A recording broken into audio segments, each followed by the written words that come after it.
Hello folks, I have a box. Now this just arrived and it's something that I've actually been waiting for quite a long time. Now I actually ordered this around New Year's. It was supposed to come about 2 weeks ago, but Canada Post is Canada Post, so it's here now.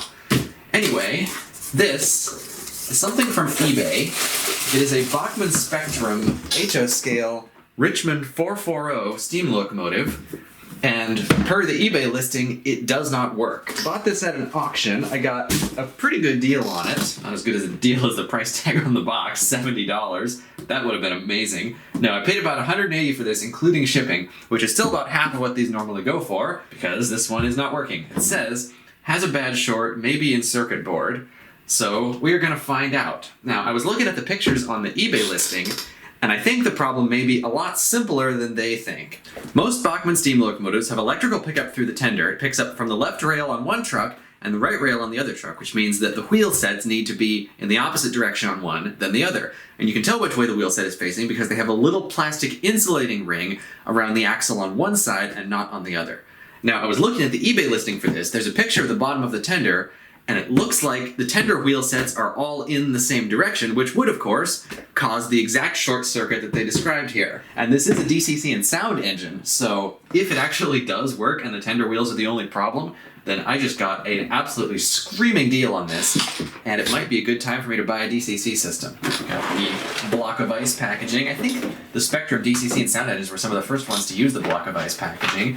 This came out in 2007 and went out of production in about 2015. I've been looking for one for a long time, but since they're no longer available, I couldn't just buy one new. Alright, and there it is. Well, it looks pretty good, actually. This is in quite nice cosmetic shape. So this is the tender, and if we look at the bottom here, you will note all 4 plastic insulating rings are on one side and the other side has none.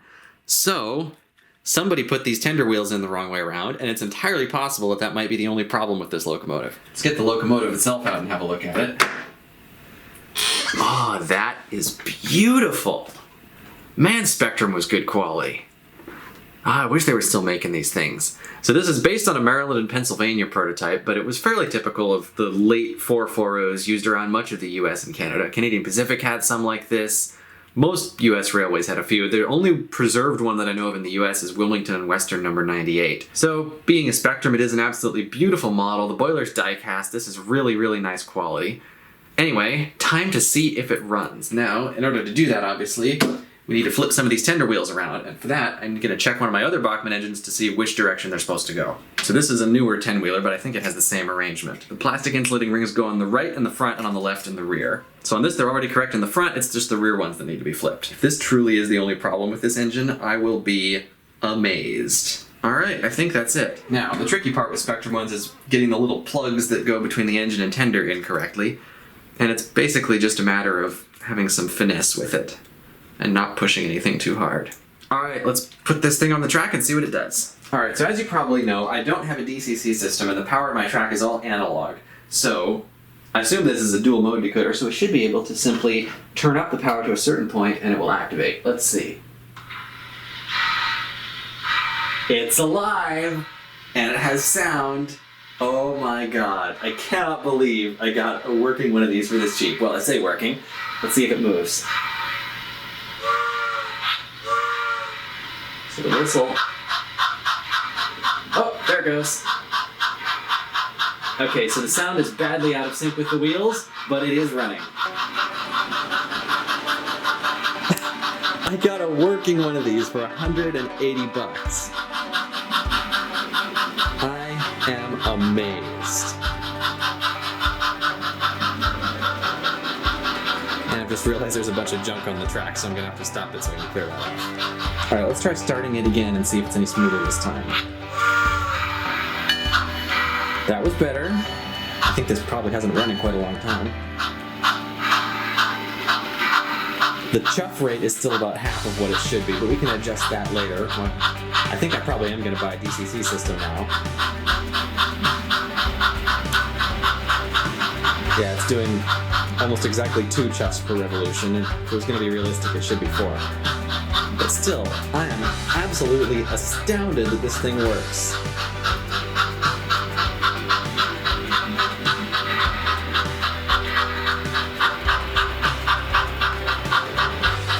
And that was it. That was the only problem. Somebody put the tender wheels in backwards. Holy cow. There looks like a little bit of chipped paint on the edge of the cab, but I'm going to be repainting this thing at some point anyway, so that's no big deal.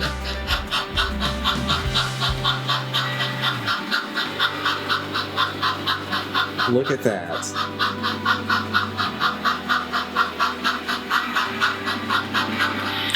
I would like to be able to run it as intended and use all the features.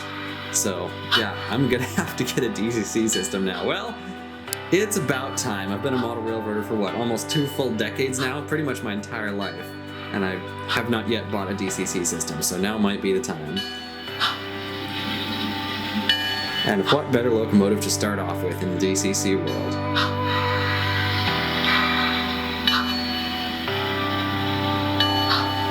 I just realized I forgot to look and see what else is in the box. This looks like an oil tank for the tender. That, I believe, is real coal, if you want to put that in a tender. And that is a wood load for the tender. It looks like a cast resin wood load. That's actually pretty decent looking for a tender wood load.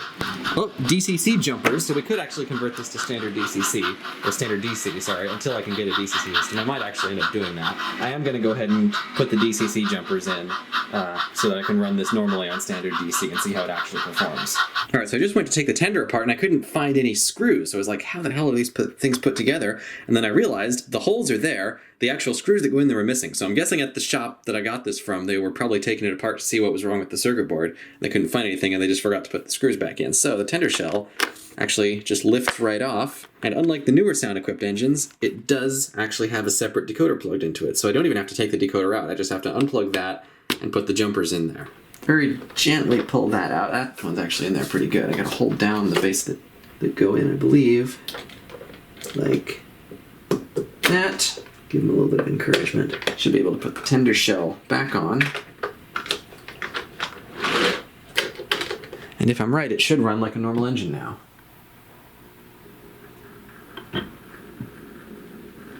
And it does. That is a really nice runner.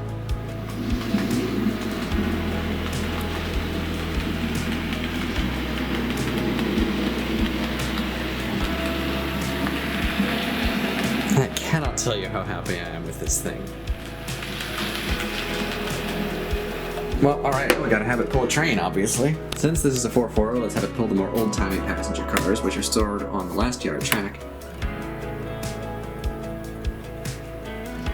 Little tiny bit herky-jerky. It's gonna need a little bit of running in, maybe a little bit of lubrication, but honestly, it is not too bad. At least one of my 10-wheelers, sometimes both of them, are worse than that. Okay, flip the direction again. And we have successfully picked up our train.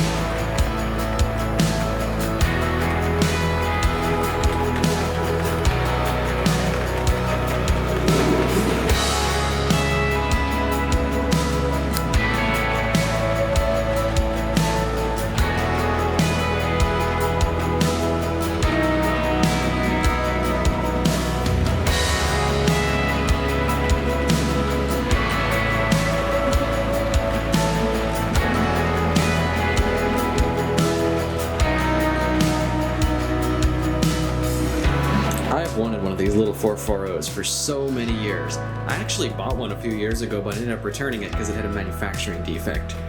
One of the pistons kept getting stuck in the cylinder. I'm still not sure what was wrong with it. I just sent it back and got a refund. But I'm so glad that I got one now. It is such a beautiful little model. Looks great with these passenger cars. I think it's going to look good with my other passenger cars too. It is just a beauty, and I'm so sad that they don't make these anymore, but I'm so happy that I got one, and for a great price too, for considerably less than they ever sold for in quote-unquote working condition. I mean, this one basically was working. I literally just had to flip the wheels around. But I am so happy with my purchase.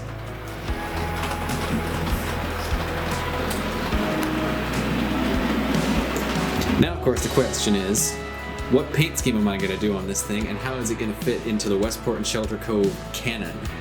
I think it's going to be either number 10 or number 15, because it's from around the same time period as the two 10-wheelers, so it's going to be a number pretty close to those.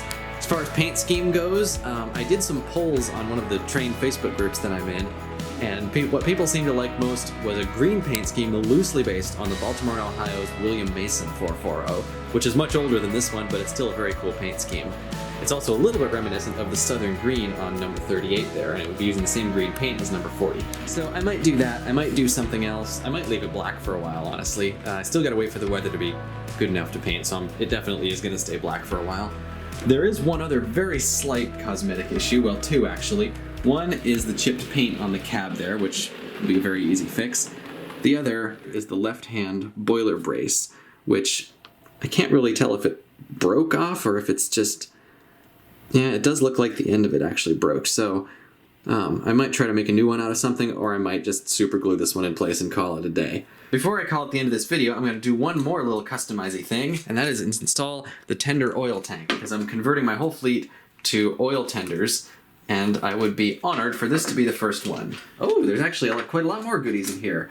Apparently 2 identical replacement cow catchers. Interesting, I might use those on something else. Also a footboard pilot if we wanted to make it a switch engine, which I don't. 2 alternate bits for the front of the tender, the oil tank, and the little cap that goes on the oil tank. So the question is, of course, how do we get the coal load off? And I'm actually going to pop the tender shell off again for this. Alright, I think this just needs to be very, very gently pried out. Alright, so that's an oil tender now. I'm actually not going to glue that in yet because I want to take it out before I paint the tender. Anyway, it just occurred to me, one thing I would like to do also before we wrap this up is see what the wood load would look like in the tender, just out of curiosity. So let's pull the oil tank back off. So there's this metal railing that goes around it. That must be what those 2 slots are for. And then the wood load, I think, just sits in the middle. That actually looks pretty darn cool. I kind of want to make this a wood-fired engine now. Only problem is I don't have a smokestack with a spark arrestor that would... Well, actually, I might. It's possible at some point we might want to turn this into a wood-fired engine, or I could use the wood load on something else. But for now, I'm just going to go back to the oil tank. Anyway, I'm glad we had a look at that. That looks cool. Alright, folks, I'm going to wrap up the video here before I get too carried away. Thank you for watching. I'm very pleased with this. This is going to be an ongoing project, so you will be seeing a lot more of this engine on the channel in the coming weeks and months. And for now, thank you for watching, and I will see you next time.